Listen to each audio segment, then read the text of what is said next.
What's up, Doug Woodini in the garage? I'll tell you what, bud, I would have bet my left-handed screwdriver that I would not have to make another video on the 4.7 liter cooling system. Yet here we are. On a recent road trip, I discovered this little honey.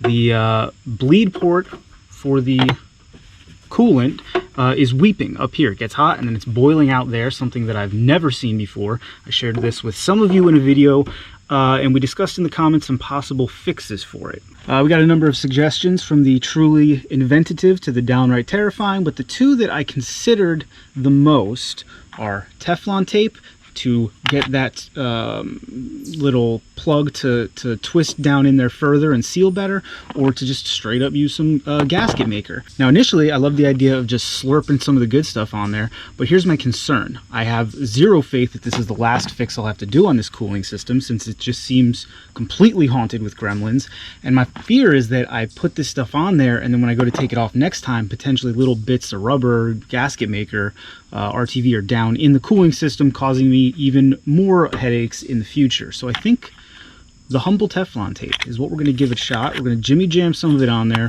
so that we can really crank that plug down in there. That of course is the purpose of Teflon tape. It's not a sealant, it's actually a lubricant. It lubricates the threads so that they can tighten down further than they normally would. So let's go ahead and clean up this crime scene. It's literally like gelatin, the coolant that has bubbled up out of there.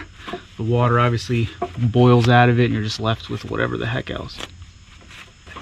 Now we're good to pop this belligerent little bugger off of there. Oh yeah, should come off tight.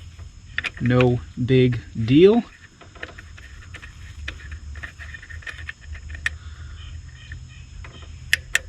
Lo and behold, we're certainly low there. Now thankfully Jeep didn't overheat, but she did start to creep towards the other side of the gauge.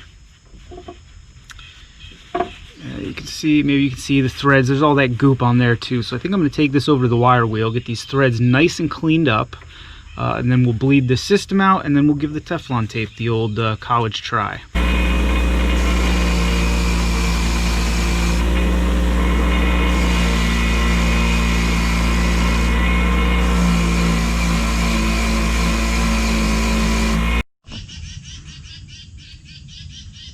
Quiet down, bird.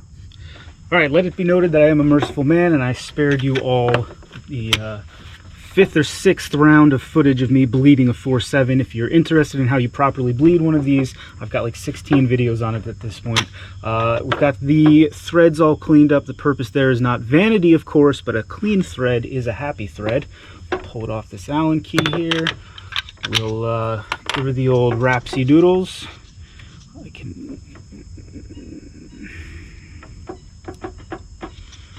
Rappen Sie one, Rappen Sie two. Two's good. I think two's good. Ugh, because again, Teflon tape, not a sealant, but oh, I wrapped it the wrong way. I do that amateur hour every time. If at first you don't succeed, try again, you silly monkey with a toolbox. Oh, the plumbers out there. Nope, gotta get a fresh one. Oh, as always, I apologize to any professionals in the audience. It must be truly tough watching a monkey with a toolbox stumble through his life, but that's what the internet is best at, making fun of others' misfortune. 2 feels good enough.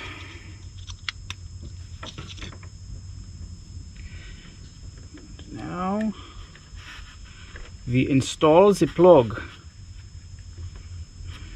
Another alternative I considered, Martin built, got like a little attachment for the top that goes up here. He said it makes it easier to bleed, and I wonder if maybe it would seal a little better.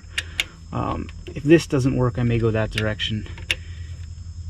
He installs like a little chamber. I don't know what the technical name would be, but all right. Well, obviously the last thing I'd ever want to do is strip this out. You are dealing with aluminum, that most temperamental of mounting surfaces.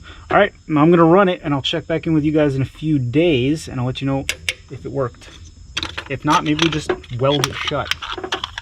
Push the whole thing into the ocean. Who buddy buck, I will tell you what, I think that Teflon tape worked a treat. I did it on Friday. It's Monday, probably put 200 miles on since then. It's not leaking, it's not weeping, it's not seeping.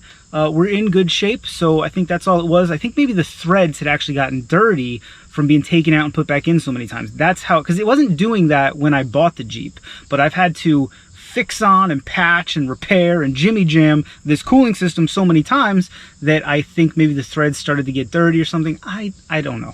That's my amateur hour hypothesis of the day. I've had to work on this thing so much that I just keep this hex key in the side door pocket there of the Jeep.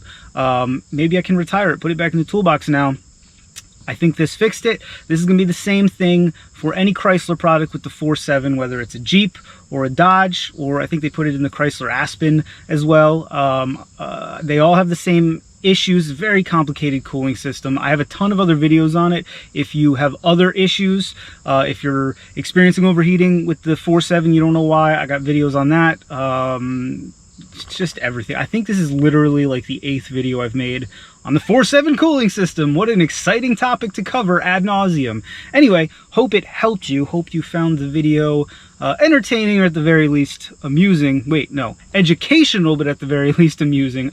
Whatever, amateur hour. Go ahead and jimmy jam a comment down there in the squawk boxes. Let me know what you think. If you like the video, that's common sense. Subscribe to the channel. Consider checking us out over on Etsy, where we just got, I don't have any more in here, some new stickers in. Viewer said, hey man, we love your little teeny tiny tots, adorable little logo there, but could we get one that's, you know, bigger and maybe, I don't know, in color? And we said, well, you know, sure, why not? Give the people what they want. That's what I always say. So as always, thanks for watching. We will see you next time.